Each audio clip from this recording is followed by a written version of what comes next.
하나님 앞에 부끄럼 당하지 아니하는 일꾼으로 인정받도록 저희가 모여 있습니다. 하나님 아버지, 먼저 아둔한 자들에게 참으로 주께서 약속하신 대로 진리의 영으로 우리를 모든 진리 가운데로 인도해 주셔서 저희가 올바르게 깨닫게 도와주시고, 주님 깨달은 말씀을 잘 믿고 믿은 말씀을 저희 삶에 그대로 실천할 수 있도록 해주셔서 주님께서 기뻐하시는 귀하고 아름다운 의의 열매들을 맺고 이 성령의 열매들을 통해서 하나님을 기쁘시게 하는 우리 모두가 될 수 있도록 도우시기를 주 앞에 간절히 간구합니다. 사랑하신 아버지 하나님, 부족한 자에게 맡기신 말씀의 사역인 줄 알고 주님의 도움을 간구합니다. 주님께서 약속하셨듯이 택하신 자를 능하게 하시고 주께서 위로부터 주님의 영으로 충만하게 채우셔서 이 하나님의 말씀을 올바로 사역하고 이 말씀을 올바로 정확하게 증거해서 주의 자녀들에게 올바른 꼴로 또 귀한 생명의 양식으로 먹이실 수 있도록 도우시기를 간절히 간구드리고, 주께서 이 말씀의 사역을 통해서 홀로 기쁨과 존귀와 영광을 얻으시고 우리 모두에게는 큰 축복과 유익이 되도록 도우시기를 시간 간절히 간구드립니다. 주님, 말씀을 사모하고 함께 있기를 원하지만 참으로 피치 못할 사정으로 참석지 못한 모든 지체들을 그들이 어디 있든지 간에 붙들어 주시되, 그들이 마음이 늘 주님을 갈망하고 주님의 말씀을 갈망하고 주님의 형제자매들이 모여있는 이 거룩한 집회를 갈망하는 그러한 마음을 허락해 주시기를 주 앞에 간절히 간구드리고, 이 시간을 온전히 아버지 손에 의탁드립니다. 모든 말씀을 우리 주 예수 그리스도 이름으로 기도하옵나이다. 아멘. 우리는 지난 시간에 레위기 15장까지 했고요. 오늘이 16장입니다. 레위기 16장은 15장까지 전체를 어떻게 보면은 마무리하는 그런 내용인데요. 내용 전체의 핵심은 속죄일입니다. 사실 23장에 가면은, 레위기 23장에 가면은 하나님께서 이스라엘 민족에게 지키라고 한 명절이 7가지가 나옵니다. 그 7가지 명절이 들어있는데 그 7가지 명절 중에 하나가 속죄일인데, 그 속죄일을 특별히 여기서 16장 전체에서 따로 빼내서 아주 어떻게 그 날을 지키는지 잘 설명한 것만 봐도 이 속죄일이라고 하는 것이 얼마나 중요한 것인가. 그래서 일부 그리스도인들, 일부 성도들 중에는 이스라엘 민족, 구약의 이스라엘 민족에게 있어서는 가장 중요한 날이다, 이렇게 얘기를 하는 분도 있습니다. 물론 어떤 분들에게는 6월절이 더 중요할 수도 있고 또 어떤 분들에게는 장막절이 더 중요할 수도 있고 한데, 이 속죄일이 없다면 하나님 앞에 나아갈 수 있는 길이 없는 거죠. 그래서 1년에 단 한 번, 그것도 대제사장만 모든 전체 민족을 대표해서 지성소 안으로, Holy of Holies라고 하는 지성소 안으로 들어가는 것이 허락이 되고, 그 누구도 그 안에는 접근할 수가 없습니다. 다 죽게 되죠. 하나님의 그 거룩하심을 범하는 일이 되기 때문에. 그래서 우리가 이걸 속죄일이라고 하는데, 히브리어를 이걸 욤키퍼라고 해요. 욤키퍼라고 하는 말은 이 교회에서 왜 히브리어 한마디 하면 좀 괜히 좀 그럴싸한 것 같아가지고 사람들이 히브리어 같은 거 아멘은 히브리어 아니고 할렐루야는 히브리어 아닌가요? 물론 그렇습니다. 근데 하나님께서 성경에다가 히브리어지만 써놓지 않은 거는 그걸 굳이 꼭 쓸 이유는 없는데, 이 욤키퍼는 하도 중요한 날이 되다 보니까 일반 신문에도 나와요. 이스라엘 사람들의 욤키퍼가 곧 다가온다 이래가지고 일반 신문에도 나오는 용어이다 보니까 그리스도인들이 또 그걸 모르고 있어서는 또 곤란한 얘기잖아요. 이게 구약에서 얘기하는 그 레위기 16장에 나오는 그 속죄일 그날이구나, 이스라엘 사람들이 지켜야 되는 그날이다, 이렇게 알고 계시면 좋을 것 같아서요. 그냥 욤키퍼라고 하는 그 히브리어 단어는 좀 기억을 해 주시면 좋을 것 같고요. 가능하면 성경에 하나님이 쓰시지 않은 히브리어는 저도 안 씁니다. 아멘, 할렐루야 몇 가지, 그 다음에 여호와 이런 거 몇 개 빼고는. 자,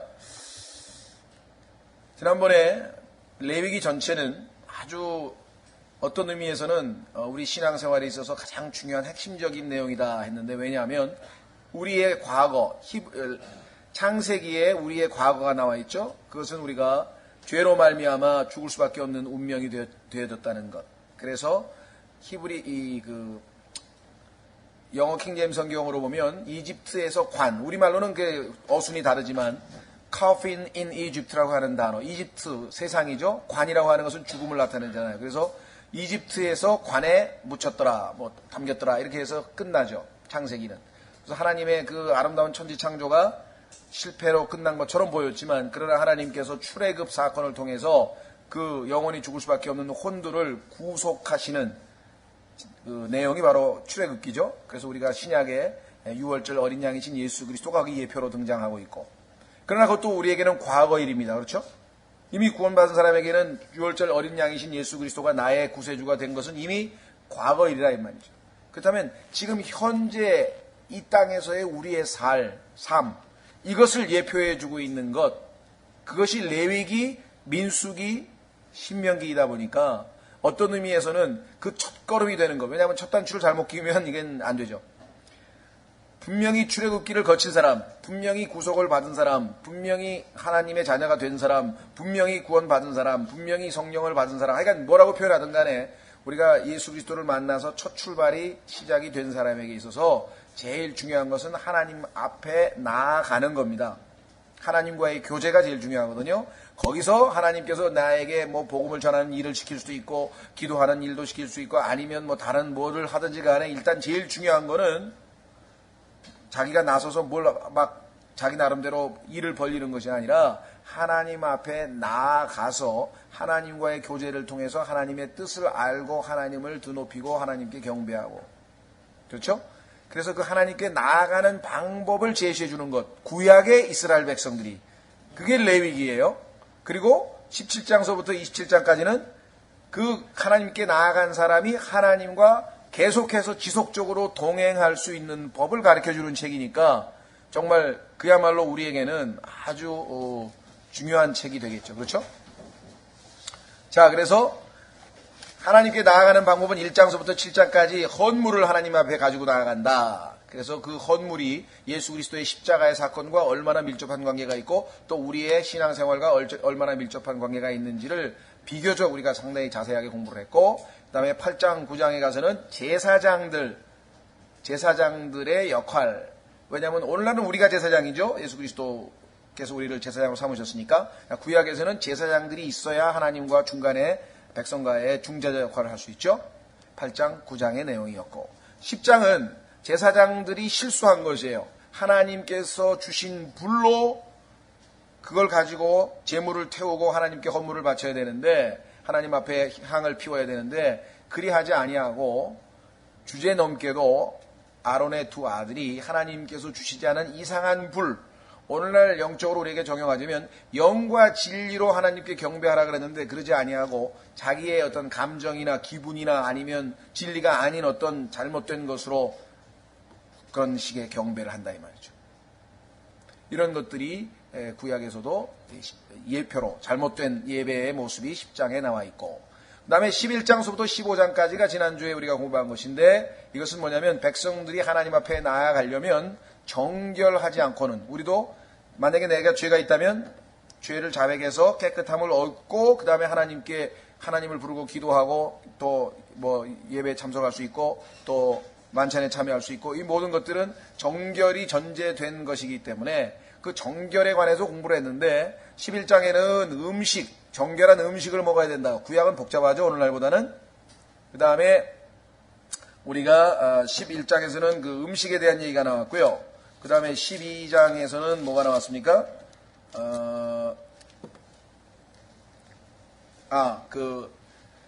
아이를 낳은 여인이 어떻게 다시 정결을 회복을 해서 하나님 앞에 예배드릴 수 있는가. 그 다음에 13장, 14장은 죄를 예표하고 있는 나병을 어떻게 분별하고 나병으로부터 어떻게 정결케 되어서 하나님 앞에 나아갈 수 있는가. 15장은 유출병에 관한 것. 이렇게 해서 모든 것이 핵심이 정결이라 그랬죠. 우리도 하나님 앞에 예수 그리스도의 보배로운 피로 씻음을 받았고, 그러나 이 땅에서 우리의 삶에 있어서 우리가 많은 죄를 지었다면 자백에서 보혈로 씻김을 얻고, 그 다음에 우리의 삶에 하나님 말씀 이외에 하나님과 관련된 것 이외의 것들이 우리의 삶에 영향을 끼쳤을 때 우리는 그것을 말씀의 물로 정결케 씻어서 하나님 앞에 정말 영과 진리로 우리가 나아가는, 신약시대에는 나아가는 그것과 연관이 되어 있습니다. 자, 이것을 총괄하기 위해서 하나님께서는 그럼에도 불구하고 여전히 우리에게는 우리가 또 자백하지 않은 죄가 있을 수도 있잖아요. 우리 무의식 속에 숨어있는 죄도 있을 수 있고, 이러한 모든 것들을 완전히 총괄해서 1년에 한 번씩은 하여간 모든 백성들의 죄를 하나님께서 완전히 100% 제로 상태로 속죄를 해줍니다. 그것을 속죄일이라 그래요. 그 속죄일로 말미암아 새로운 출발을 할 수 있는 거예요. 근데 1년이 지나면 다시 또 속죄일을 또 지켜야 돼요. 신약의 경우에는 예수 그리스도께서 단 한 번 우리를 대신해서 하나님 앞에서 속죄를 완성하셨기 때문에 우리에게는 더 이상 두 번, 세 번 반복해야 될 이유가 없는 거죠. 히브리서에 보면은. 그러나 구약은 매년 하도록 그렇게 되어 있는 것이죠. 그래서 우리가 구약의 속죄일과 신약의 그 속죄일을 십자가에서 성취하신 예수 그리스도를 우리가 비교해 보되 그 속죄라고 하는 것이 하나님 앞에 우리가 나아갈 수 있는 가장 중요한 조건이라고 하는 것 다시 한번 확인을 해 보도록 하겠습니다. 그래서 우리는 이제 하나님 앞에 나아가는 길의 마지막 단계가 뭐냐면 16장에 나와 있는 속죄의 일을 구약 성도들이 지키는 것이다 라고 말씀을 했었죠. 자, 그래서 이 속죄의 일은요 7월 10일입니다. 그러니까 하나님께서 속죄의 일을 아무 때나 막 지키는 것이 아니에요. 정해진 날짜가 딱 정해져 있어요. 그렇죠? 한번 확인해 보겠습니다. 레위기 16장 1절서부터 보겠습니다. 아론의 두 아들이 주 앞에 헌물을 드리다가 죽은 뒤에, 자, 이 사건은 10장에 있었죠? 10장에서 이 사건이 터졌었죠? 주께서 모세에게 말씀하시니라. 주께서 모세에게 이르시되 내 형 아론에게 말하여 그가 아무 때나 성소 안으로 휘장 안쪽의 궤 위에 있는 긍휼의 자리 앞에 들어오지 말게 하라. 이게 소위 말하면 우리가 지성소란 말이죠. 이 안에는 아무나 아무 때나 막 들어오는 게 아니에요. 하나님이 정해주신 때 하나님이 정해주신 대제사장만 들어올 수 있도록 허락이 됐다. 그리하여야 그가 죽지 아니하리니 이는 내가 구름 가운데서 긍휼의 자리 위에 나타날 것이기 때문이라. 구름은 항상 하나님의 영광과 관련이 되어 있죠. 예수 그리스도께서 승천하실 때도 구름을 타고 승천하셨고요. 재림하실 때도 구름을 타고 또 오실 것이라고 성경은 말씀을 했습니다. 자, 그러니까 하나님께서 정하신 때가 있죠. 그 때가 언제냐? 자, 넘어갑니다. 16장으로 가보십시오. 16장. 16장이네요. 16장 몇 절이냐면요. 29절에 나와 있습니다. 29절에 보면은 하나님이 정하신 1년에 한 번 정해놓으신 날짜가 정해져 있어요. 16장 29절 이것이 너희에게 영원한 법규가 될지니라. 일곱째 달 곧 그 달 10일에 너희는 너희 혼을 괴롭게 하고 아무 일도 하지 말되 너희 나라 사람이든지 너희 가운데 머무는 타국인이든지 외국 사람을 말합니다. 그리할지니라. 자, 여기 보시면 일곱째 달 곧 그 달 10일이라 그랬죠. 7월 10일인데 이제 문제는 좀 조심해야 됩니다. 왜냐하면 여기서 얘기하는 7월은 종교력이에요. 종교. 유대인들은 달력이 두 가지입니다. 우리도 음력이 있고 양력이 있죠. 그런 것처럼 유대인들의 경우에는 첫째 뭐가 있냐면은 민간력이 있어요. 민간력. 민간력이라고 하는 것은 뭐냐면은 그냥 일상생활 하는데 1월, 2월, 3월, 4월에서 그게에서 1년을 12달로 나눠서 하는 거예요. 유대인들은 1년이 60일이고요. 30일이고요. 360일로 되어 있고 역시 음력입니다. 민간력. 그런데 하나님께서 이 이스라엘 백성이 새로운 출발, 영적으로 새로운 출발을 한 날을 정하셨는데 그것이 바로 6월절이었죠. 그래서 6월절이 있는 그 달을 하나님께서 첫째 달로 정해라 그랬는데 그것은 민간력이 아니라 종교력이에요. 그래서 영적으로 하나님 앞에 첫 출발이 6월절이죠. 그래서 그 달을 1월로 치면 그때부터 일곱째 달이 여기 시작하는 속죄일에 해당된다 이 말이에요. 그래서 하나님께서 지키라고 하는 명절은 일곱 명절은 이 일곱 달 안에 다 들어가 있습니다. 첫째 달에 3개가 몰려 있고 중간에 오순절이 하나 끼어 있고 그 다음에 일곱째 달에 3개가 몰려 있어요. 그래서 셋 가운데 하나 이렇게 딱 되어 있는데 셋은 예수 그리스도께서 십자가에서 성취한 일이고 나중에 레위기 23장에 가면 그 명절들을 다 공부하겠습니다만 가운데 있는 오순절은 교회가 이제 세워진 때이고 그 다음에 나머지 나팔절서부터 속죄일 그 다음에 장막절 7월에 있게 되는 7월 1일, 7월 10일, 7월 15일 이렇게 있게 되는 이 세 가지 절기는 이제 예수 그리스도께서 이 땅에 오셔서 왕국을 세우시는 유대인과의 경륜과 관련되어 있는 거예요. 그러니까 이 일곱 절기 속에 신약 예수 그리스도의 초림서부터 재림까지의 전체 경륜이 다 들어가 있는 거예요. 그래서 우리가 아마 기억하실지 모르겠습니다만 한 2, 3년 전에 더 됐나요? 저쪽에서 했으니까 아마 저 신길동에 있을 때 제가 한 것 같으니까 그때 이 명절에 대해서 한 번씩 해서 7번에 걸쳐서 설교를 한 적이 있습니다. 이번에는 그렇게 설교한 것처럼 길게 할 수는 없지만 이 레위기 23장에 가면은 한 2시간에 걸쳐서 우리가 그 7명절을 잘 정리하면 하나님의 경륜, 하나님께서 가지고 있는 마스터 플랜, 마지막까지의 마스터 플랜을 그 7명절을 통해서 우리가 확인을 해볼 수가 있습니다. 그런데 그 중에 제일 중요한 것 중에 하나가 7월 10일 날 하는 속죄일인데, 이 속죄일은 지금 얘기한 것처럼 유대인들에게 하나님께서 1년에 한 번씩 하라고 정해놓으신 것인데요. 한번 확인해 보겠습니다. 자, 그러니까 정해진 때에 해야 된다. 두 번째, 정해진 목적이 있어요.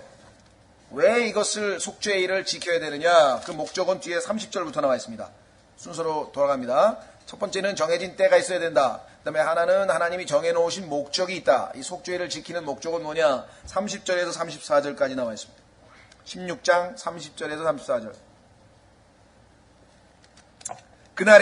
그날은 아까 29절에 나와 있는 그 속죄일이죠.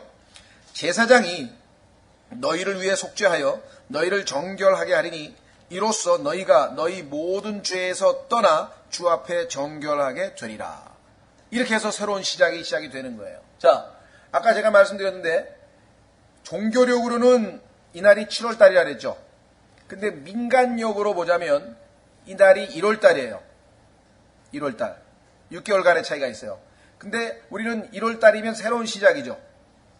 7월 1일 날 나팔절을 통해서 유대인들이 다 함께 모여서 이제 명절을 지키러 이제 모였을 터인데, 그 나팔절 다음에 열흘 후에 실제적으로는 속죄일이 있어야, 속죄를 거쳐야 어떤 의미에서 보자면 제대로 된 새로운 출발이 시작이 되는 거예요. 그래서 1년이 지나면 다시 그날 또다시 1년의 죄를 다시 속죄하고, 그 다음에 또 1년이 지나면 또다시 그날 1년의 죄를 속죄하고, 그러니까 어떤 의미에서는 속죄일이 새로운 출발점이 되는 거죠. 매년 하나님 앞에 속죄하고 1년의 죄를 다, 여기 나와 있잖아요. 뭐라고 되어 있습니까? 30절 끝에 모든 죄에서 떠난다고 되어 있죠.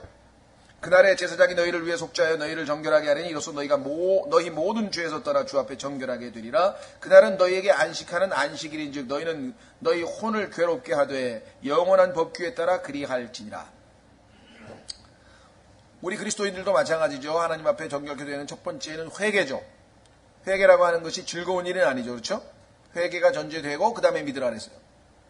돌이키지 아니하고 바로 믿을 수는 없는 거니까요. 자, 32절. 기름 부음을 받고 거룩히 구분되어 자기 아버지를 대신해서 제사장의 직무로 섬기는 제사장은 속죄를 하되 아마옷 곧 거룩한 의복들을 입고 거룩한 성소를 위하여 속죄하며 회중의 성막과 제단을 위하여 속죄하고 또 제사장들과 회중의 온 백성을 위하여 속죄할지니라. 사람만 속죄하는 게 아니라요, 제단에도 거기에도 죄가 영향력을 미치게 돼서 죄가 거기에 포함되어 있는데 그 모든 제단의 제물 성소까지도 다 속죄일날 깨끗하게 된다.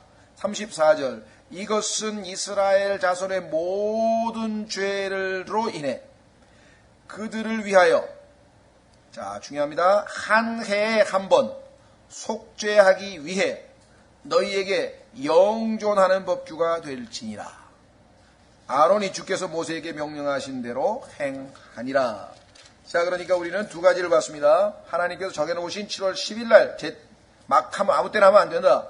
그 다음에 하나님께서 왜 이것을 하게 했는지, 모든 죄로부터 정결하게 되어야 하나님 앞에 나올 수 있는 길이 열리기 때문에 그렇다. 자, 세 번째, 이때 백성들은 어떠한 마음 자세로 하나님 앞에 나가야 되느냐. 여기 나와 있죠. 혼을 괴롭게 하라. 죄로 인해서 통곡하고 울어야죠. 그렇죠? 죄로 인해서 통곡하고 우는 진정한 회개가 전제되어야 한다. 그래서 29절 보십시오. 29절에 보면은 아까 우리 봤듯이 이것이 너에게 영원한 법규가 될지니라. 일곱째 달 곧 그 달 10일에 너희는 어떻게 하라고요? 너희 혼을 괴롭게 하고 아무 일도 하지 말되. 자, 31절에도 그날은 너희에게 안식하는 안식일인즉 너희는 너희 뭐라고요? 혼을 괴롭게 하되 영원한 법규에 따라 그리할지니라. 우리가 하나님 앞에 나아갈 때는 그 다윗도 시편 51편에서 어떻게 했습니까? 상한 심령으로 하나님 앞에 나아가는 거죠. 그렇죠? 상한 심령을 하나님 앞에 나아가는 겁니다. 야고보서에도 우리 나와 한번 확인해 보겠습니다. 신약적으로도 우리가 하나님 앞에 나아가는 방법은 야고보서 4장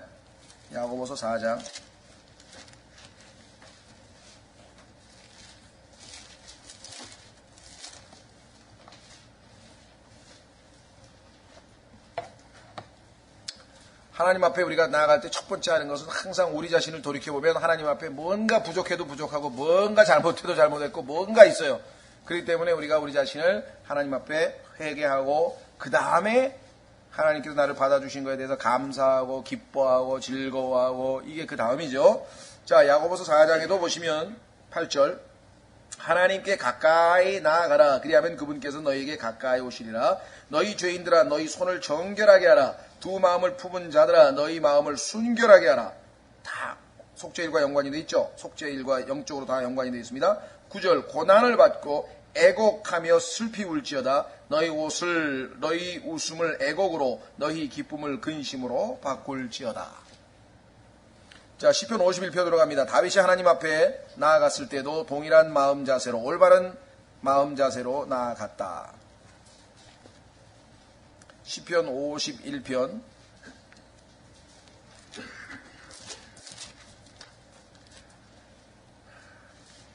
시편 51편 16절 시편 51편 16절 주께서는 희생물을 원치 아니하시나니 그렇지 아니하면 내가 그것을 드렸으리이다. 주께서는 번제 헌물도 기뻐하지 아니하시나이다. 하나님께서 구하시는 희생물은 상한 영이라. 또 오 하나님이여 상하고 통회하는 마음을 주께서 멸시하지 아니하시리이다. 그렇죠? 하나님 앞에 섰을 때 우리가 죄인이라고 하는 사실, 내가 아무리 성령의 도우심과 은혜로 충만하게 살았다 할지라도 100% 완전하게 산 게 아니죠. 하나님 앞에 가서는 항상 우리가 이와 같은 마음의 올바른 자세, 겸손한 마음 자세로 그죠? 나아가는 것이죠. 자, 그래서 속죄일에도 바로 백성들은 자기 혼을 괴롭게 했다고 성경에 말씀을 했습니다. 자, 그 다음에 이제 네 번째는 규칙이 있어요. 그냥 아무렇게나 속죄일을 지키는 게 아니라 그날을 지키려면 하나님께 정해놓은 여러 가지 그 규례가 있어요. 신약에서는 우리는 너무 간단하죠. 신약에서는 어떻게 합니까? 요한복음 4장 24절에 말씀하신 것처럼 영과 진리로, 그렇죠? 영과 진리로 나아가는, 하나님께 경배한다. 바울도 로마서 1장 9절에서 내가 내 영으로 섬기는 내 아버지께서, 이렇게. 왜? 우리는 하나님은 영이시기 때문에 우리가 하나님과 계속해서 올바른 관계가 유지되려면 영으로 하나님과 교제를 해야 되기 때문에. 그런데 구약의 경우에는 하나님께서 정해놓은 그 절차가 상당히 좀 복잡해요.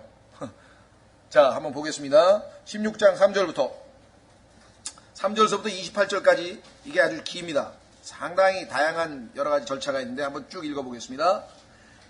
16장 3절 아론은 이같이 성소에 들어올지니 곧 어린 숫소를 죄 헌물로 삼고 숫양을 번제 헌물로 삼으며 그 다음에 뭐라 했나 보십시오. 거룩한 아마 속옷을 입고 살 위에 아마 반바지를 입으며 아마 허리띠를 띠고 아마 관을 쓸지니 이것들은 거룩한 의복들이라. 그러므로 그가 물로 자기 살을 씻고 그것들을 입을 것이며.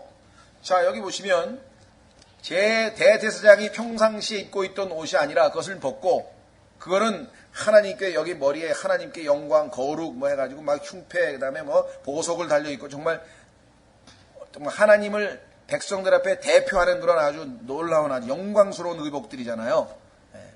근데 하나님 앞에 들어가는데 그걸 입고 들어갈 수는 없다 이 말이에요. 그래서 아마라고 하는 것은 우리 보통 죽을 때 배옷 있잖아요. 삼배옷 같은 거.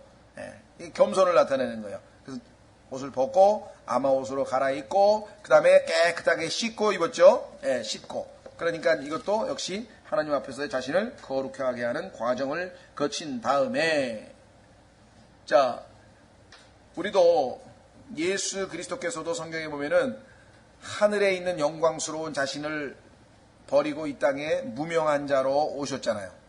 그래서 베들레헴에서 말구유에서 태어나셨잖아요. 이런 모든 어떤 그 굴욕의 시간들을 거치셨죠. 지금 하나님 앞에 이 대제사장도 봐도 그와 같은 모든 옷을 벗고 아마 옷으로 갈아입는 그와 같은 과정을 거치신 거하고 마찬가지가 됩니다. 나중에 이 임무가 다 끝나고 나면 대제사장은 다시 그 본래 입었던 영광스러운 옷으로 갈아입거든요. 예수 그리스도께서도 승천하셔서 하늘로 돌아가셨을 때 다시 영광 가운데에서 지내신 것을 우리가 성경을 통해서 확인해 보게 되죠. 그렇죠? 예. 자, 그래서 우리는 다시 4절로 옵니다.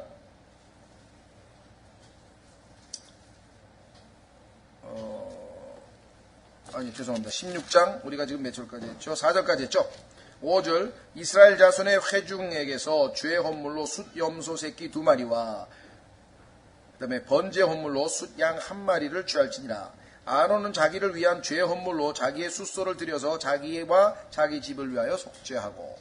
자, 그러니까 대제사장이 해야 될 첫 번째 일은 아까 얘기한 것처럼 자기가 자기 자신을 준비하는데 준비하는 것은 두 가지였습니다. 하나는 옷을 벗는 거하고 하나는 깨끗이 씻는 것. 하나님 앞에 자기를 낮추는 거하고 그 다음에 정결케 하는 두 가지가 대제사장이 첫 번째 해야 될 그 과정이었고, 두 번째는 자기 죄로 인해서 정결케 해야 돼.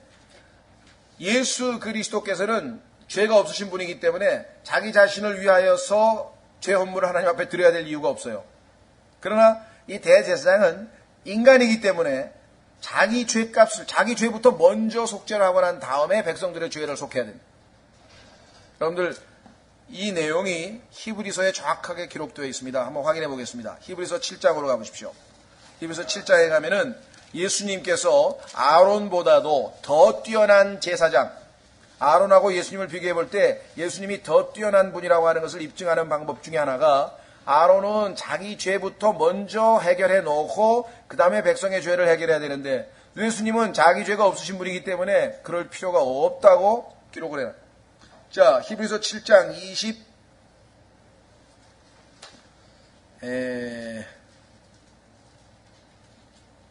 히브리서 7장 20 몇 절서부터 보냐면요, 우리가 3절부터 한번 쭉 보겠습니다.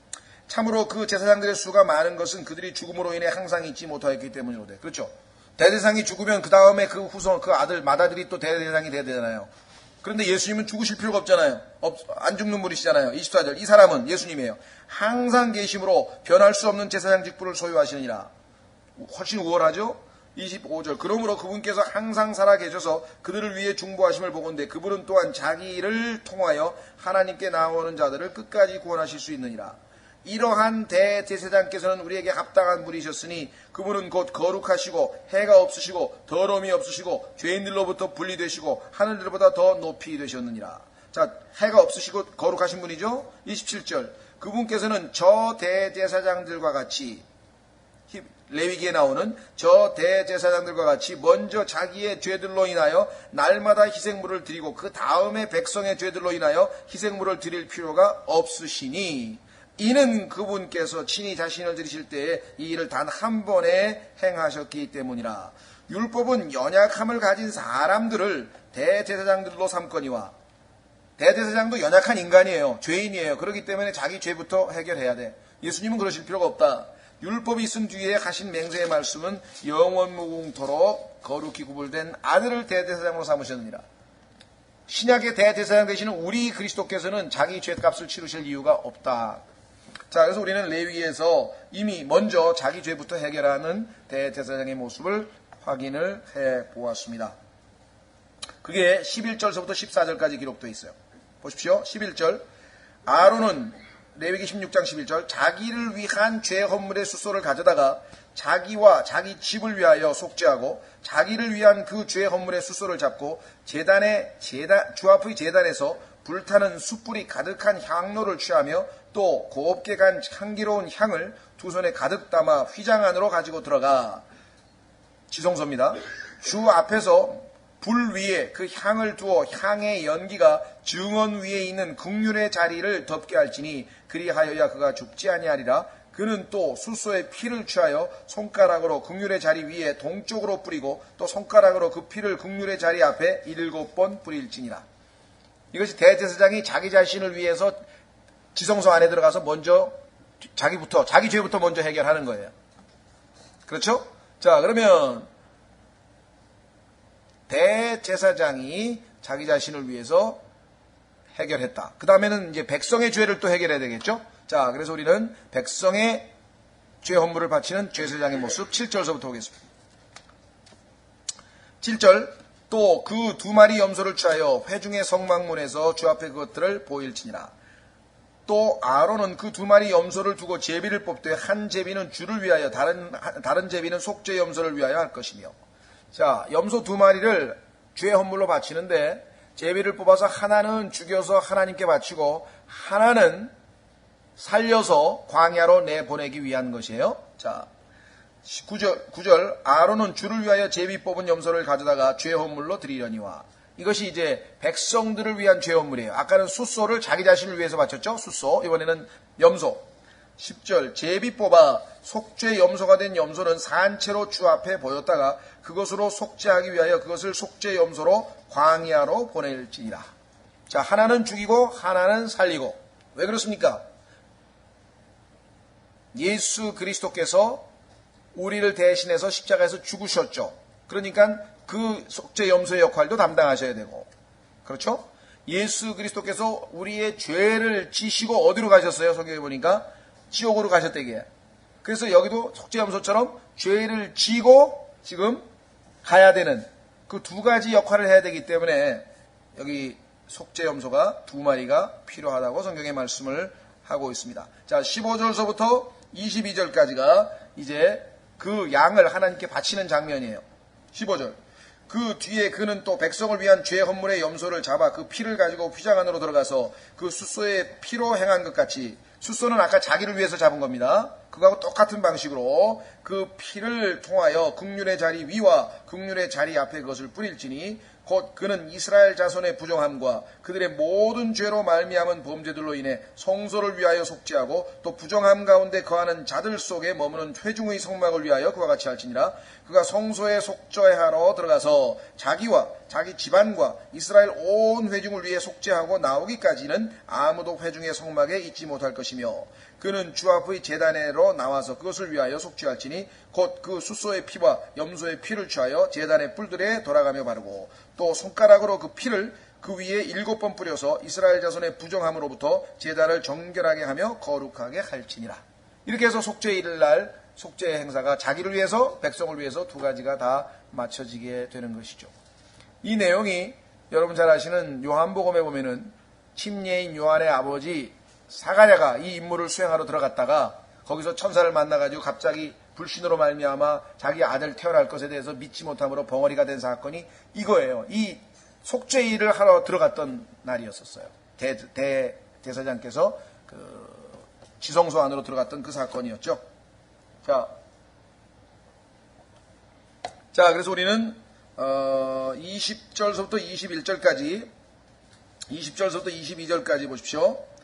나머지 한 마리 살아있는 속죄 염소를 어떻게 하느냐. 이게 마지막 행사예요. 제사를 죽인 염소를 다 하고 피 뿌리고 다 끝나고 나온 다음에 그 살아있는 염소를 그 위에다가 안수를 해서 모든 백성의 죄를 이 염소 위에다가 다 전가를 시킨 다음에 그 죄를 지고 떠나버리는 거예요. 그럼 우리 죄가 다 사라져버리는 것을 예표해 주는 것이죠. 그래서 보라 세상 죄를 제거하는 하나님의 어린 양이로다. 세상 죄를 제거하는 모습이죠. 보십시오. 뭐라고 되어 있나?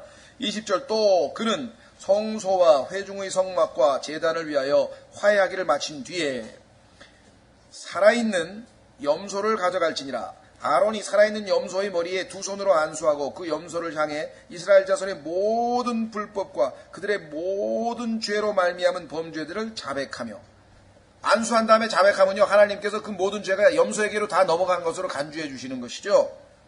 그것들을 염소의 머리에 두고 적합한 사람의 손에 맡겨 그 염소를 광야로 보낼지니 염소가 그들의 모든 불법을 자기 위에 어떻게 하고요? 짊어지고, 예수님께서 우리 죄를 짊어진 거하고 똑같은 모습이죠. 사람이 거주하지 아니하는 땅에 이르거든 그는 그 염소를 광야에서 놓아줄지니라. 아론의 회중의 장막에 들어가서 성소에 들어갈 때 입었던 아마 의복들을 벗어 거기에 두고, 자 이제 네 번째 과정은 뭐냐? 모든 속죄일의 임무가, 속죄일을 할 임무가 다 끝났죠? 왜? 속죄염소까지 다 이제 떠나보냈으니까. 그러면 이제 원래 평상시 자기가 하나님 앞에 섬길 때 입던 옷으로 갈아입는 것입니다. 여기 나와서. 자, 옷을 갈아입고 공식적으로 입던 옷으로 갈아입었죠? 이것은 예수 그리스도께서 승천하셔서 하늘로 올라가는 것을 예표하는 거죠. 이 땅에서 모든 임무를 다 마치고 예수님께서 공식적으로 다시 하늘로 올라가셨잖아요. 영광 가운데. 그래서 지금도 하나님 보좌 우편에서 우리를 위하여 중보하고 계시는 대제사장의 역할을 수행하고 계시는 거죠. 똑같아요. 자, 그 다음에 이제 마지막으로 속죄가 다 끝나면 그 다음에 어떻게 됩니까? 죄 문제가 해결됐으니까.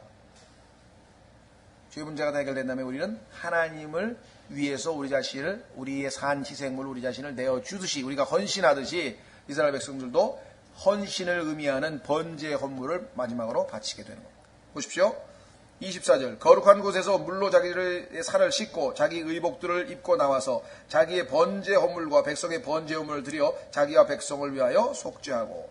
자, 여기서 이 속죄하고 앞에 나와 있는 속죄하고는 의미가 조금 틀린데요. 앞에는 정말 죄를 다루는 얘기고, 여기서 나와 있는 이 속죄라고 하는 단어는 하나 된다라고 하는 말의 헌신의 의미예요. 지난번에 번제 헌물 다룰 때 사용하는 속죄하고 그 다음에 죄 헌물을 다룰 때 사용하는 속죄의 의미가 다르다고 하는 것 지난번에 한번 말씀을 드렸었죠. 25절. 죄 헌물의 기름을 제단 위에 태울 것이요. 아까 죄 헌물을 드렸던 그 제물에서 기름은 이제 제단 위에서 태울 것이고, 염소를 속죄의 염소로 보낸 자는 자기 옷을 빨고 물로 자기 살을 씻은 뒤에 진영이 들어올지니라. 죄 헌물의 숫소와 죄 헌물의 염소의 피를 가져다가 성소에서 속죄하였은즉 한 사람이 그것들을 진영 밖으로 가져갈 것이요 그들이 그것들의 가죽과 고기와 똥을 불에 태울지니라. 예수 그리스도께서 성경에 보면 진영 밖으로 나아가서 십자가에 달리셨죠. 골고다, 그러니까 진영이라고 하는 것은 이스라엘 백성들이 살고 있는 예루살렘 성 밖으로 나아가서 거기서 십자가에 달리신 것과 여기서 지금 진영 밖으로 그 나머지 모든 것들을 가지고 나가서 태우는 것과 똑같죠. 예수 그리스도께서 역시 우리를 대신해서 지옥에서 불태움을 당하셨던 것을 우리가 성경에서 확인해 볼 수가 있습니다. 자, 확인해 보겠습니다. 요한복음 19장. 요한복음 19장으로 가면 예수님께서 이제 성 밖으로, 진영 밖으로 나아가는 모습을 이렇게 묘사를 했습니다. 십자가에 달리시기 위해서 예수님은 19장 17절.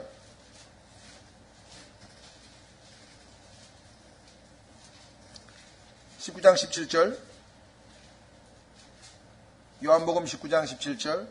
그분께서 자기 십자가를 지고 해골의 장소라 하는 곳으로 가시니 이곳은 히브리어로 골고다라 하더라.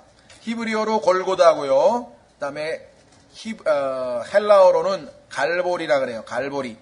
그렇죠? 골고다, 갈보리. 그런데 그 의미는 해골의 장소라고 하는 곳인데요. 자, 이것이 진영 밖으로 나가는 것을 어떻게 알 수 있는가? 그것은 히브리서의 해석이 나와 있어요. 히브리서 13장으로 가보십시오.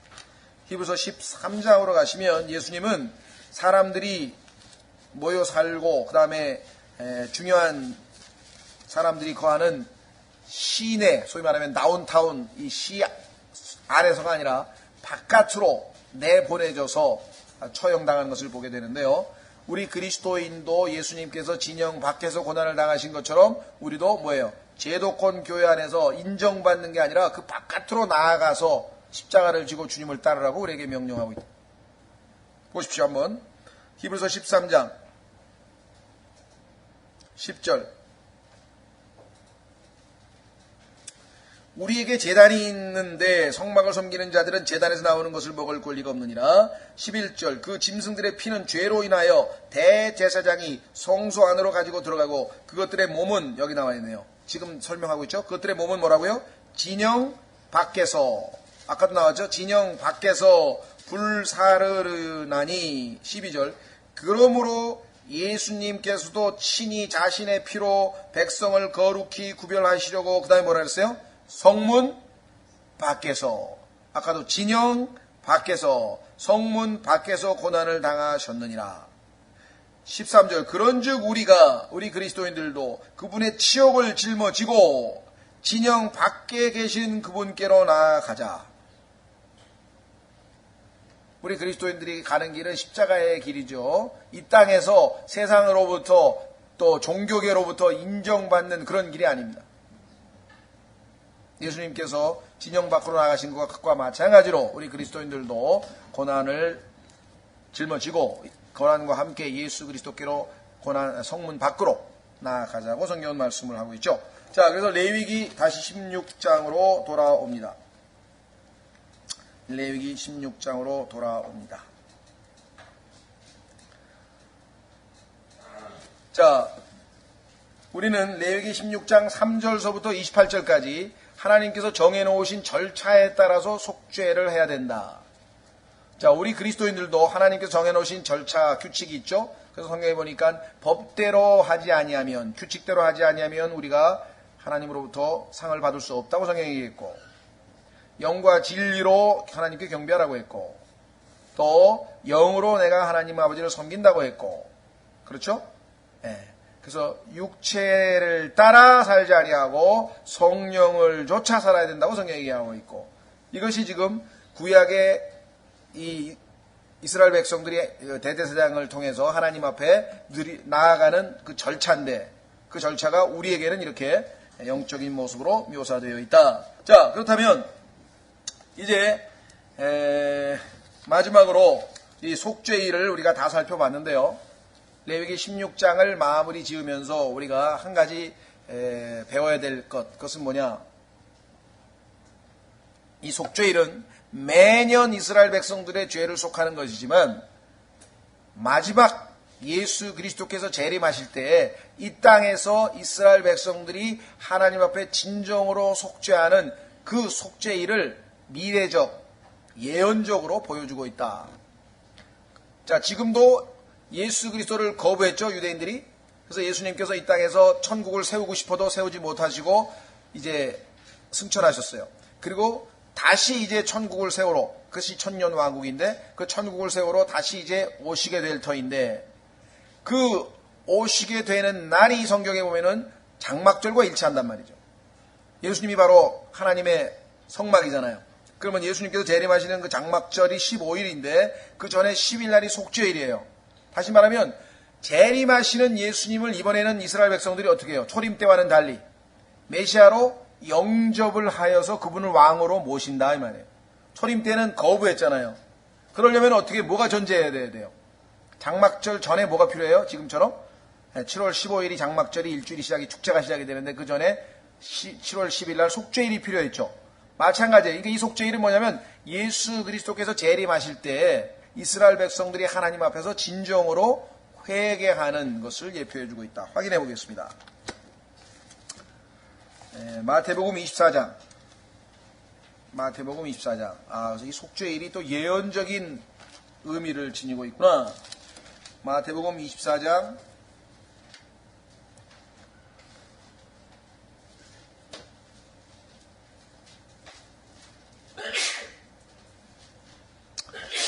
자, 여기 보시면 속죄일을 집행하기 위해서, 그 속죄일의 행사를 하기 위해서 사람들이 이제 모여야 하는데 그 모이는 일을 하는 것을 보통 나팔절이라고 그러죠. 자, 보세요. 29절. 그날들의 환란 뒤에, 자, 대환란이 7년이 끝나갈 무렵에 어떤 일이 벌어지나 보세요. 환란 뒤에 즉시 해가 어두워지며 달이 자기 빛을 내지 아니하고 별들이 하늘에서 떨어지며 하늘들의 권능들이 흔들리리라. 이 30절. 그때의 사람의 아들의 표적이 하늘에 나타나고, 자, 예수님이 재림하시려고 지금 표적이 나타났네요. 그때 땅의 모든 지파가, 여기 나와 있네요.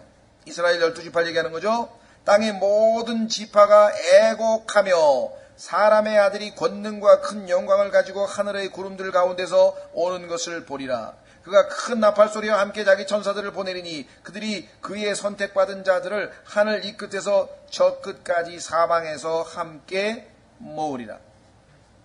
자, 예수 그리스도께서 하늘에서 나타나실 때 이번에는 첫 번째와는 달리 그들이 예수 그리스도를 구세주로, 메시아로 받아들이고 왕으로 받아들이게 될 것을 보여주는데, 그 전에 어떤 게 준비되어야 되는가? 스가랴서로 갑니다. 이 사건이 있으려면은, 이 사건이 성취되려면은 스가랴서에 진정한 속죄의 사건이 먼저 전제되어져야 된다.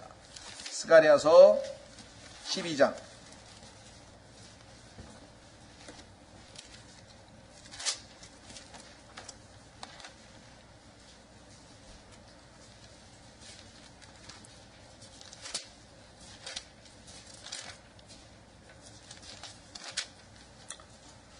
예.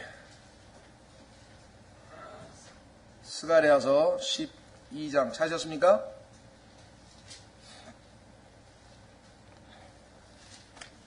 자, 스가랴서 12장에 보시면 자, 9절부터 보십시오. 스가랴서 12장 9절. 또 그날에 내가 예루살렘을 치러 오는 모든 민족들을 멸하려 하리라. 내가 그다음 보세요. 다윗의 집과 예루살렘 거주민들 위에 은혜의 영과 간구하는 영을 부어주리니 그들이 나 곧 자기들이 찌른 나를 바라보고. 자, 그런데 이 나가 누구냐면요, 주어가 주예요. 주님이에요. 8절 보십시오. 그날에 주가 예루살렘 거주민들을 보아리니.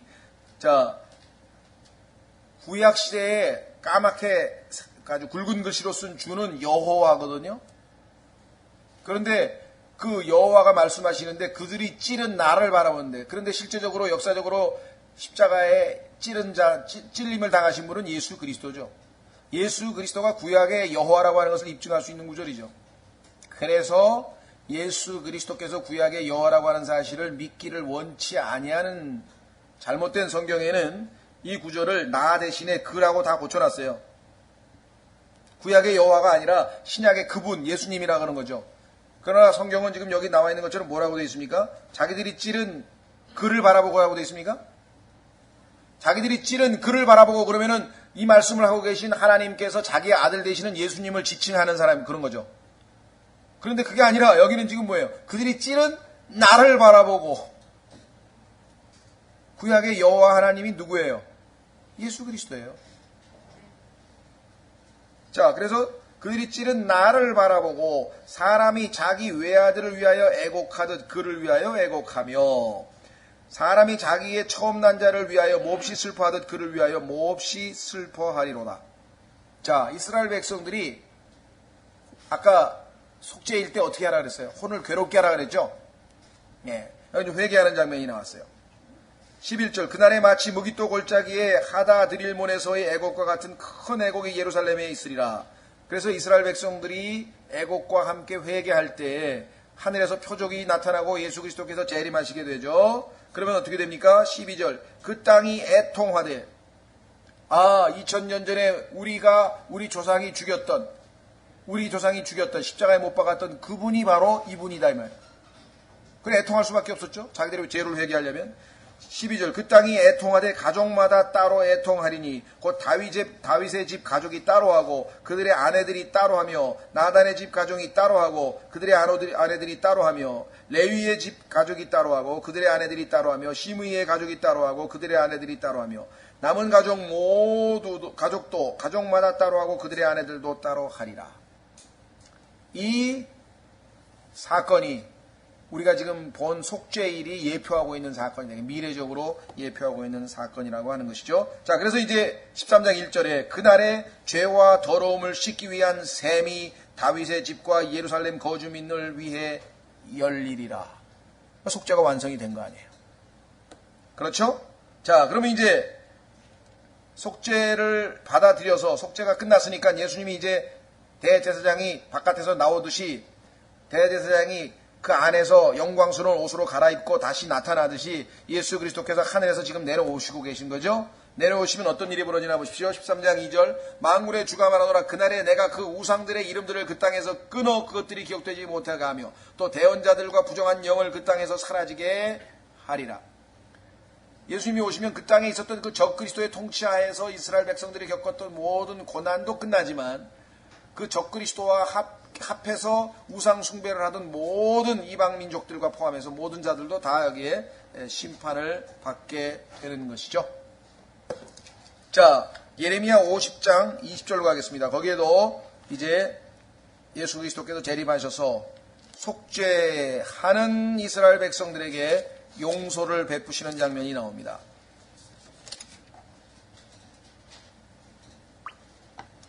예레미야 50장 20절.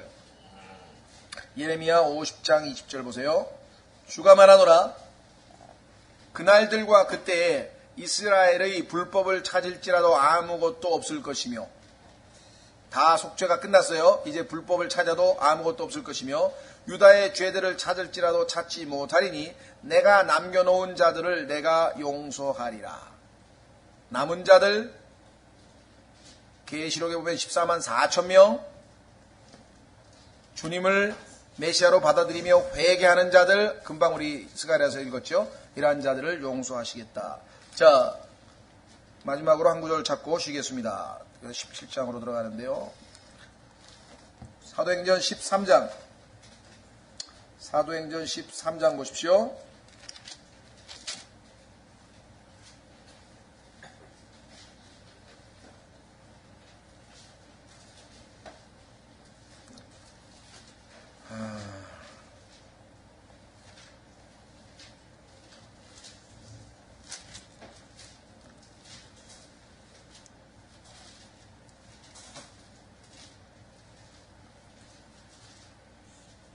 자, 사도행전 13장,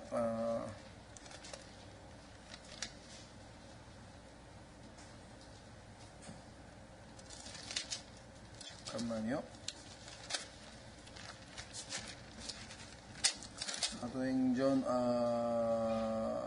죄송합니다. 13장이 아니고 3장입니다. 3장. 제 기억력이 지금 3장으로 가겠습니다. 사도행전 3장에 보시면 지금 사도 바울이 복음을 전하는 가운데에서 우리가 지금 방금 읽은 이스라엘 민족이 속죄일을 비례에 맞게 돼서 속죄가 완성이 되고 죄의 사함을 받게 될 것이라고 하는 예수님의 재림 때에 가서야 이스라엘은 민족적으로 회개하고 죄 사함을 그때 가서 받게 되는 거예요.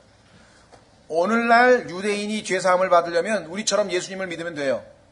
그런데 이스라엘 민족이 집합적으로 민족 전체가 자, 우리 오늘 배운 속죄일하고 똑같죠. 속죄일은 어떻습니까? 속죄일은 평일 때, 평소 때 1년 내내 그들이 죄를 지을 때마다 제물을 가지고 가서 다 죄사함 받았잖아요. 짐승 바치고.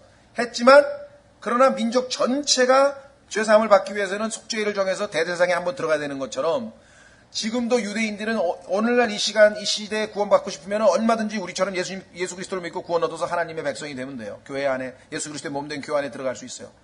그러나 이스라엘 민족은 예수 그리스도께서 다시 오실 때에 민족적인 속죄와 함께 회개와 함께 속죄를 받게 될 것이라고 여기 예언이 되어 있다. 그러니까 이스라엘이 개개인하고 민족하고 혼동하면 안 됩니다. 예, 자, 사도행전 3장 보십시오. 뭐라고 되어 있는가? 19절. 그런즉 너희는 회개하고 회심하라. 그리하면 새롭게 하는 때가 주의 앞으로부터 이를 때에. 자, 우리가 오늘날 전하는 복음하고 다른 얘기죠. 왜? 지금 이건 이스라엘 민족이 예수 그리스도를 십자가에 못 박아 죽였고 그 죄로부터 지금 죄사함을 받고 민족 전체가 하나님 앞에 회개하는 그 얘기를 하고 있는 겁니다. 그렇기 때문에 새롭게 하는 때가, 이 새롭게 하는 때가 영어로 한번 보세요. 뭐예요? 이게 지금? refreshing이라 그랬죠? 자, 주의 앞으로 이를 때 너희 죄들이 말소될 것이요. 미래입니다. 또 그분께서 예수 그리스도 곧 너희에게 미리 선포된 분을 뭐라고요? 보내시리라. 그럼 뭐예요? 이스라엘의 죄는 언제 용서를 받는다는 거예요? 재림 때라고 했잖아요. 여기 나와 있잖아요. 19, 20절 보면은 이스라엘 민족의 죄입니다. 이거 조심하셔야 돼요. 이상하다. 지금 당장 예수님만 믿으면 다 용서받는데 왜 여기는 이렇게 미래로 나와 있... 민족이 집합적으로 사용될 때하고 개개인하고 틀립니다. 이방인도 마찬가지예요. 여러분들이 로마서 11장을 읽을 때 거기에 보면은 이방인들이 접붙임을 받았다가 이제 그들이 믿지 아니함으로 말미암아 끊어져 버린다고 얘기가 나오는 것은 지금 현재 이방인들이 불신으로 말미암아 하나님께서 더 이상 지금 복음이 전파돼도 이방인들에게 지금 구원의 역사가 거의 지금 잘 안 일어나고 있죠. 이 마지막 시대에는. 그래서 하나님께서 이제 이방인도 끊어버리고 누구를 다시 오시는 메시아를 지금 회개하고 영접할 유대인들을 다시 원래의 올리브 나무에다 접붙이시겠다고 하는 이방인들을 집합적으로 얘기하고 있는 거고 유대인들을 집합적으로 얘기하고 있는 게 로마서 11장인데 거기에서 이방인들도 믿지 아니하면 끊어버린다고 하니까 아이고 그러면 구원받은 사람이 다시 지옥에 가는가? 이렇게 지금 오해들을 하고 있단 말이에요. 그러니까 성경에서 이방인이라고 하는 것은 믿지 않는 집단을 얘기하는 거잖아요. 여러분과 저는 이방인이었죠, 과거에. 그러나 지금은 이방인이 아니에요. 주님의 몸된 교회예요. 해당이 안 되는 내용인데 그걸 가지고 자꾸만 그 구원의 영원한 보장을 잃어버릴 것처럼 오해를 하고 있다는 거죠. 무슨 말이 이해가 되셨죠? 예. 그래서 사도행전 여기는요, 이상하다. 왜 자꾸 예수님이 재림할 때 용서받는다 그러지? 이거는 이스라엘 민족의 속죄일에 관한 예언이에요. 무슨 말이 이해가 되시겠습니까? 예. 그래서 이거를 놓치면 성경을 읽다가 앞뒤가 안 맞는 것 같지만 하나님께서 명하신 대로 올바로 rightly dividing 잘만 나누면 성경 자체의 모순은 전혀 없다는 것을 우리가 확인해 볼 수가 있습니다. 자, 그래서 우리는 그 유명한 욤키포 속죄일에 대해서 우리가 살펴봤는데 그 속죄일의 핵심은 이사야서 53장에 예언되어 있는 예수 그리스도, 우리의 죄를 짊어지시고 광야로 죄를 제거하신 예수 그리스도, 우리의 죄 때문에 우리를 대신해서 십자가에서 우리의 죄를 속죄하시기 위해서 죽으신 예수 그리스도가 바로 속죄일의 주인공이 되는 거죠. 자, 이제 쉬었다가 17장에서는요 17, 18, 19, 20 이 네 장이 전체가 하나인데 그것은 뭐냐면 하나님과 동행하려면, 자, 여태까지는 하나님 앞에 나아가려면이었어요. 하나님 앞에 나아가려면 정결해야 된다. 그래서 clean, unclean, 정하다, 부정하다, 깨끗하다, 깨끗치 않다, 이 얘기가 지금 앞부분에서 수십 번 반복되어 나왔대요. 깨끗해야지만, 예수님의 보배로운 피로 정결케 된 사람만 우리가 하나님 앞에 나아갈 수 있잖아요. 예배할 수 있고 구원받은 사람이니까. 그런 것처럼 여기도 지금 계속 그 얘기가 나오다가 그 다음에 예수님 앞에 나아간 사람들, 즉 구원받은 사람들은 삶은 어때야 되느냐, 비슷한 것 같지만 여기는 정하다, 부정하다, 깨끗하다, 깨끗치 않다 얘기고, 여기서는 하나님께 온전히 드려진 하나님 몫으로 따로 떼어놓은 그런 의미의 거룩함에 대한 얘기예요. 그래서 이제 하나님과 동행하려면, 이제 함께 하나님과 매일매일의 삶에서 동행하려면 거룩함이 전제되어야 된다. 그래서 17, 18, 19, 20 전체가 거룩에 대한 얘기인데, 이제 그 내용이 어떤 면에서 삶에서 거룩해야 되는가, 그 내용입니다. 자, 쉬었다가